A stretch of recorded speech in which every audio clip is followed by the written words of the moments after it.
একটু হাসি, একটু আড্ডা আর একটু গল্প আর পরিবারের সঙ্গে কাটানো কিছু সুন্দর মুহূর্ত নিয়ে আজকের এই বিশেষ ব্লগটা। চলো কোথায় যাচ্ছি, কিভাবে যাচ্ছি, কেন যাচ্ছি সব বলছি। আজকে সন্ধ্যে 6টা বাজে প্রায়। সন্ধ্যেটা দিয়ে তারপরে যাব হচ্ছে রাঙাদিদের বাড়ি। মাকে নিয়ে যেতে বলেছে।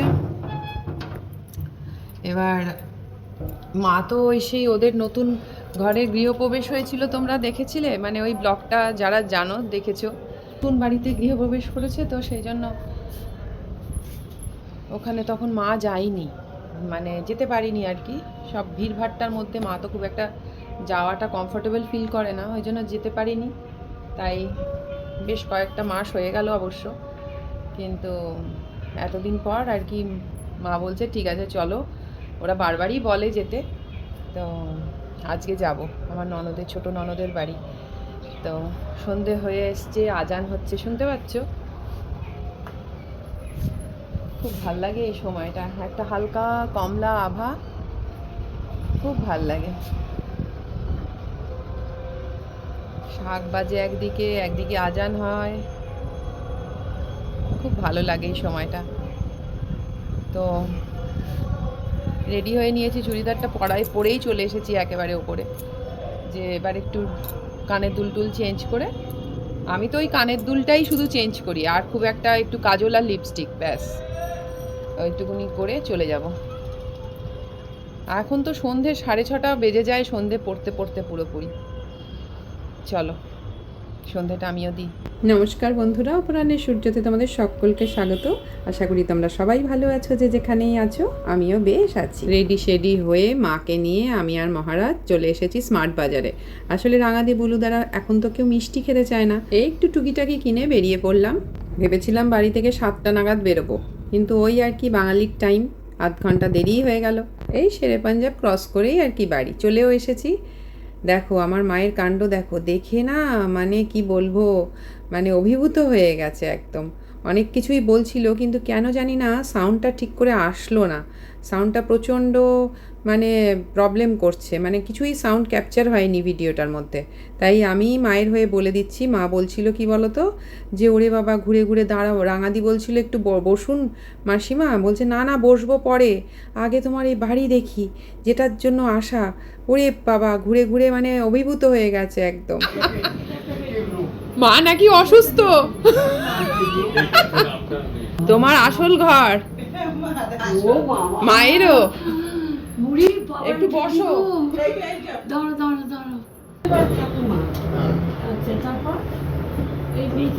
জগন্নাথ বলরাম, লক্ষ্মীনারায়ণ, আমাদের রামদামা, এটা লক্ষ্মীনারায়ণ, রামদামা, দুর্গা, এটা নবদুর্গা, যেটা আমাদের চৈত্র মাসে ফটোটাই তুলেছিল, তাই না? হ্যাঁ হ্যাঁ হ্যাঁ। আর এখানে 3 মা, ওই বিপত্তায়নী মা, ভবতায়নী মা আর তারা মা। খুব সুন্দর। বহু আছে, কি নেই, সব আছে। আর কি নিট এন্ড ক্লিন, আর কি সুন্দর সাজানো, ভালো ভালো, মন ভরে যায়। এখানে দেখতেই মনে সারাদিন বসে বসে দেখো।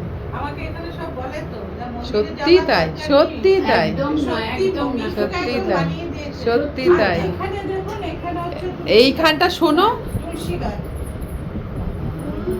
আর এই সংকট মোচনের এটা দেখেছো মা? ও মা এই জায়গাটা দেখবে, আমরাও এত খুঁটিয়ে খুঁটিয়ে দেখিনি, আজকেই তোমার সাথে আমারও দেখা হয়ে যাচ্ছে। এই যে সংকট মোচনের দেখেছো? তুলসী গাছ, এই যে তুলসী মঞ্চ, এই যে এটা তো দেখছি, এটা সংকট মোচন। আর সামনেটা তো তুমি মিস করলে, দিনের বেলা হলে বা বিকেল বেলা হলে। এখানেই বাকি কম দেখছি, এটাই বাকি কম, এটাই বাকি কম। ওই দেখো প্লেন আসছে, দেখতে পাচ্ছ? এই যে দেখো প্লেন আসছে ইয়ে থেকে। আরে সন্ধে বিকেল বা দিনের বেলা দেখলে এই সবুজটাকে তুমি মিস করলে, এখানটা পুরো সবুজ। এবার বসে কিছুটা জিরিয়ে নিয়ে ঠান্ডা ঠান্ডা আম পান্না খাচ্ছে। পুরো ফ্ল্যাটটা খুঁটিয়ে খুঁটিয়ে দেখার পর মা এবার ঠান্ডা নিয়ে বসলো। দিদির বাড়িতে এসে বেশ মাসাজও হয়ে যাচ্ছে, পায়ে ফুট মাসাজ। আর এই মাসাজের মেশিনটার গল্প শুনেই তোমার পা ব্যথা শুরু হয়ে গেল। না আসলে মিস করতে তো, না আসলে মিস করতে তো, হ্যাঁ মানে বাড়িটা না বাড়িটা আর এই আন্তরিকতাগুলো, এই ভালোবাসাগুলো। এটা তো আর নতুন কিছু না, এটা তো অনেক বার দেখি। হ্যাঁ আমাদের সাথে কোথাও গেলেও তো কেউ আমার হ্যাঁ, এই যে রাঙাদি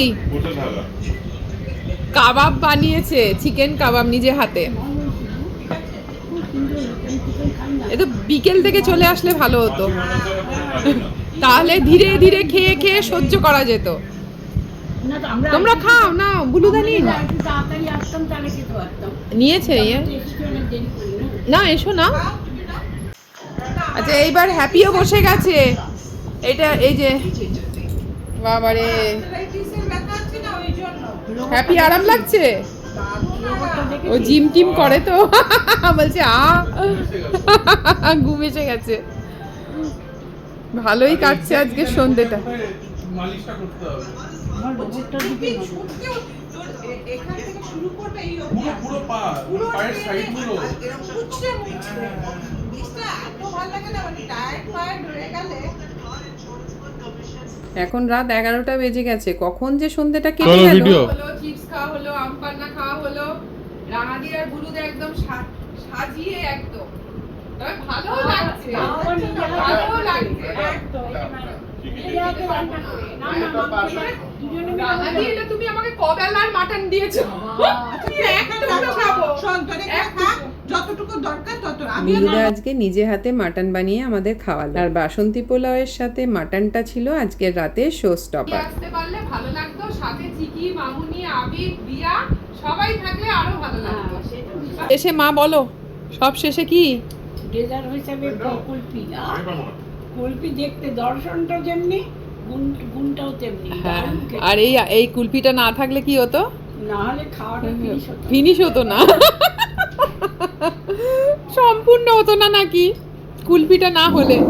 ওরে বাবা, কালকে রাঙাদি যখন বলেছে আমাদের আসতে, তখন রাঙাদিকে বললাম মায়ের শরীর খারাপ, মা আসতে পারবে না। বাটনটা টেবল নিচে দেখেছো তো বাইরে আসলে কিরকম মন ভালো হয়ে যায়।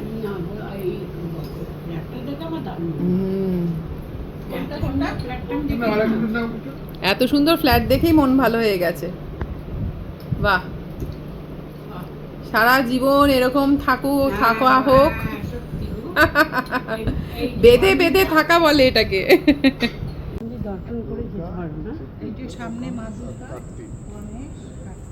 এটা শিব পরিবারের মন্দির, বুঝেছো? আজকের সন্ধ্যেটা সত্যি খুব মনোরম কাটলো আমাদের সকলের। কিভাবে যে রাত 8টা থেকে রাত 12টা কাটিয়ে ফেললাম বুঝতেই পারলাম না। যখন ঘড়িটা দেখছি 12টা বেজে গেছে, অবাক হয়ে গেলাম। তাই ভালো সময় তাড়াতাড়ি কাটে আজকের সন্ধ্যেটায়, সেটা আরেকবার প্রমাণ হলো। আর আসার সময় অবশ্যই মন্দিরটা দর্শন করে আসলাম। মানে বলে না, যার শেষ ভালো তার সব ভালো। মন্দির দর্শন করে আজকের ব্লগটা এখানেই শেষ করলাম। দেখা হচ্ছে তোমাদের সাথে আবার পরের ব্লগে। তোমরা সবাই খুব ভালো থেকো।